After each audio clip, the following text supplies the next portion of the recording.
বাবা আমাকে 2000 টাকা দাও, আমি আমার বন্ধুদের সাথে ঘুরতে যাব। বাবারে, আমার কাছে তো এখন না এত টাকা নেই, তুই 500 টাকা নেই।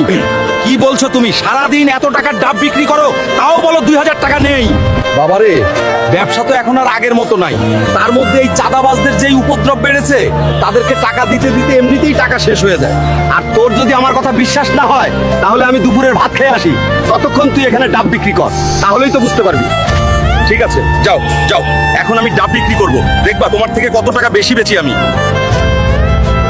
এতক্ষণ হয়ে গেল, একটা কাস্টমারও আসলো না। যাক দেখি আরো কতক্ষণ। এই হাল্ক, আমাকে 5টা ডাব দে। 600 টাকা দিয়েন। তুই জানিস আমি কে? তুই আমার থেকে টাকা চাস? আমি হচ্ছে প্রিয় নেতার লোক, একদম দেবো, ব্যবসা বন্ধ করে। আমাকে কয়টা ডাব দেন তো? কত টাকা হয়েছে আপনার? 250 টাকা হয়েছে আপনার। কি এত টাকা? আমার কাছে এত টাকা নেই, এই নেন 150 টাকা। আমি আর দিতে পারবো না। হায় রে, আমি এতদিন বাবাকে ভুল ভাবতাম। বাবা কত কষ্ট করে আমাদের জন্য তাকে কথা শুনতে হয় মানুষের কাছে। কিরে আব্বাজান, কয় টাকা বেচতে পারলি? 150 টাকা বাবা। বাবা মন খারাপ করিস না, এই নে তোর 2000 টাকা। যা, এবার তুই এটা নিয়ে ঘুরতে যা।